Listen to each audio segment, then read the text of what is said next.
Good afternoon, friends. I trust that we are all okay this afternoon.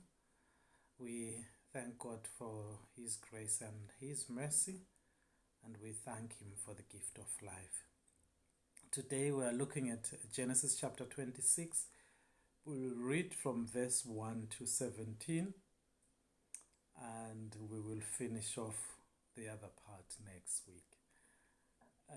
I will read from verse 1 to verse 17, and then we will discuss those verses.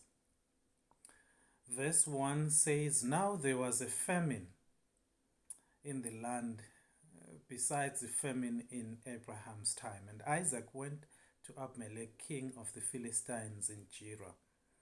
The Lord appeared to Isaac and said, 'Do not go down to Egypt. Live in the land where I tell you to live. Stay in this land for a while, and I will be with you and will bless you.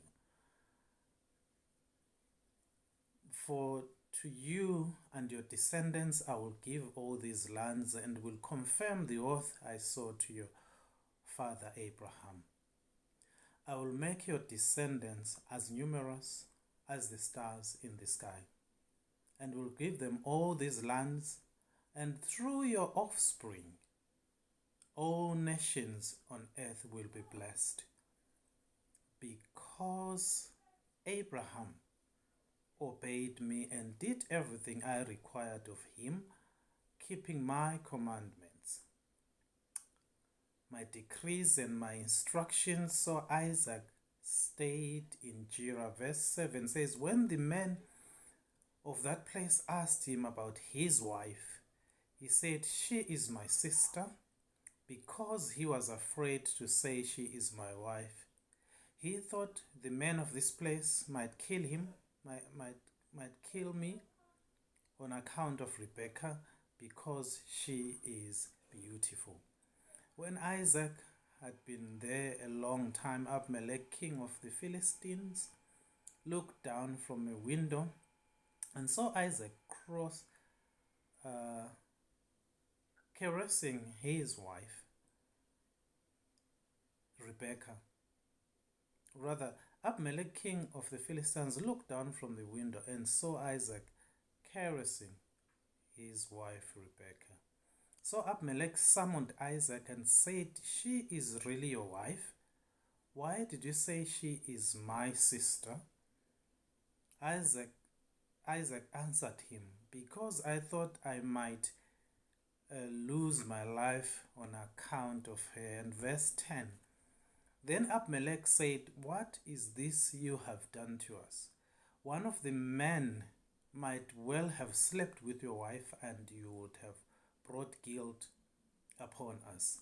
So Abimelek gave orders to all the people, 'Anyone who harms this man or his wife shall surely be put to death.'" Verse 12, "Isaac planted crops in that land, and in the same year reaped 100-fold, because the Lord blessed him.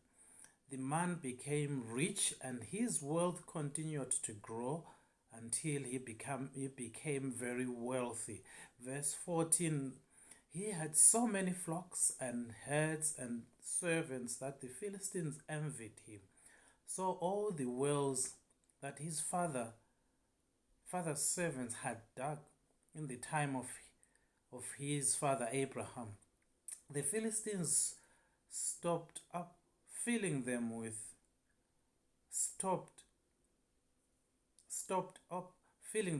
earth."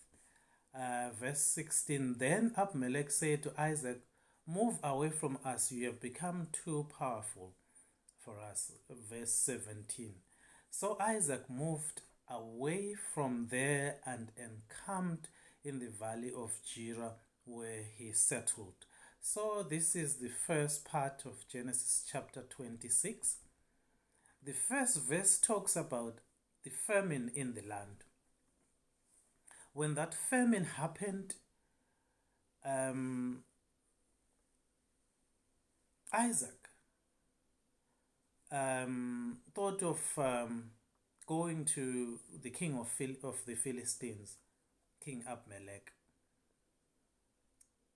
And in verse 2, God says to him, don't go down to Egypt. Stay in the land that I will tell you to stay in. So, Isaac must have been thinking of going to Egypt. So, because we know that Abraham did the same thing when there was a famine in Canaan, during his time, he went down to Egypt. And maybe Isaac was thinking of doing that also. But God said to him, you are not going anywhere. You will stay in the place that I will tell you where to stay. So Isaac obeyed and stayed in the land that God had told him to stay in. That is the place called Gerar. And God says to him, I will bless you. The same words that God said to Abraham, he says them to his son Isaac. He says, I will bless you. The nations will be blessed by your descendants. And there's something that God says also. He says that because your father Abraham obeyed me, he kept my decrees, my instructions, and my commands. Because he did that, I will bless your descendants. So there is something about obedience. When we obey God, not only does he bless us, he blesses our descendants as well. We know that Abraham was blessed. He was a very wealthy man. God blessed him so much because he obeyed. We would remember that he, when he was instructed to go and sacrifice his son, he obeyed. And when God gave an instruction for them to leave their country of origin, they left and came to this land, to the land of Canaan. Because of him obeying, God says that I will bless your descendants.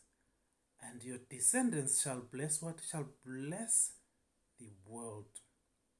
The whole world shall be blessed because of your descendants. So this was a lesson to Isaac as well, that because your father obeyed, I will bless your descendants, or I'll bless his descendants. And he says to Isaac, I'll bless your descendants as well. So the lesson there is that your father obeyed, so you should obey as well. Because if you obey, I will bless you. I will bless your descendants. Your descendants shall bless the whole world. And as we continue, there is something that happened. They asked Isaac about his wife, Rebecca, and he lies. He says that this is my sister. We know that the same thing happened when his father, Abraham, went to Egypt. And they asked him about Sarah. He said Sarah was his sister as well. So he does what his father did. Sometimes when we do things as parents, our children will copy those things that we do. So this is exactly what happened here.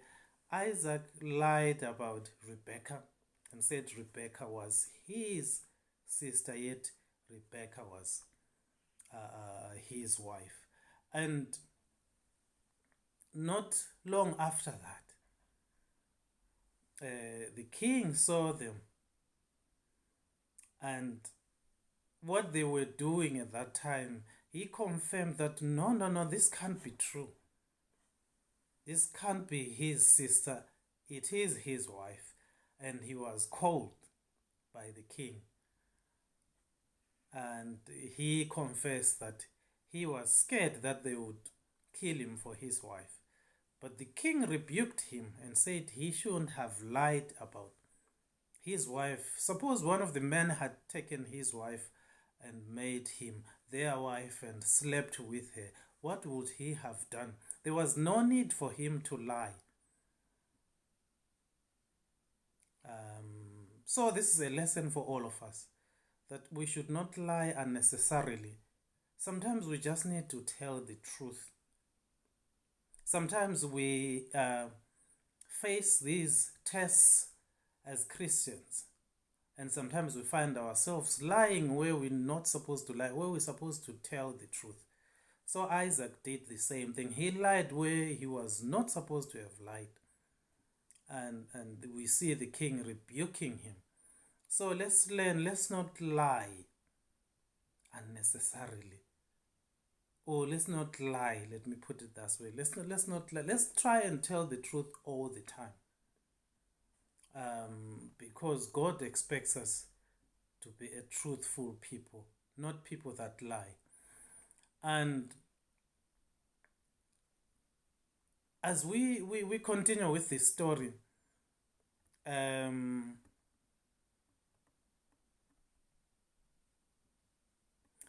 the king tells everyone that I don't want anyone that will touch this man or his wife. So the king makes sure that nothing happens to Isaac and Rebekah, because he knew the God of Isaac, that if they did anything to these two, they will be cursed as a nation.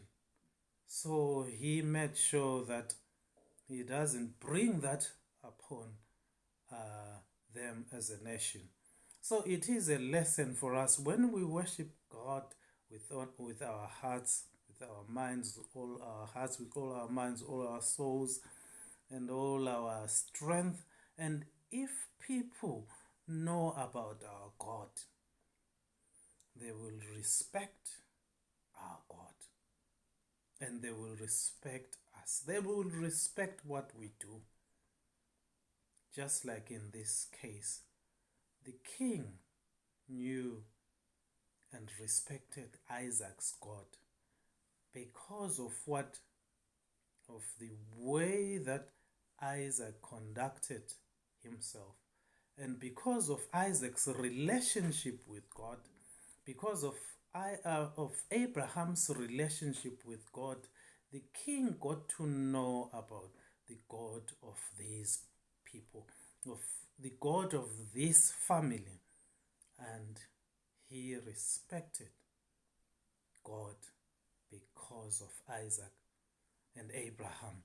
So it's a lesson for us that when we have a relationship with God, a true relationship with God, people will respect us. People will respect our God. People will get to know our God because of how we treat them, of how we interact with them. They will know because of the way that we conduct ourselves. They will know about God. So let's make sure that we have that relationship with God and live a life that is worth of our calling, so that people will know the God that we worship. And we are told towards the last text that we read today that he planted, Isaac planted, and God blessed what he had planted, and he harvested so much crops, and he became wealthy. He became powerful because God had blessed him. And this is a lesson for us. When we love God, when we do his will, when we keep his commandments, whatever we touch will turn to gold, as people say. So whatever we plant, God will bless and we will harvest a lot. Whatever we do when we have a relationship with God, that particular thing will be blessed and we will reap or we will harvest so much from so little. And there's a song that says, little is much when God is in it. So my encouragement to us is that whatever you have, the little that you have, give it to God, and God will bless it. It will multiply and it will bless other people. May God bless us and keep us faithful. Amen.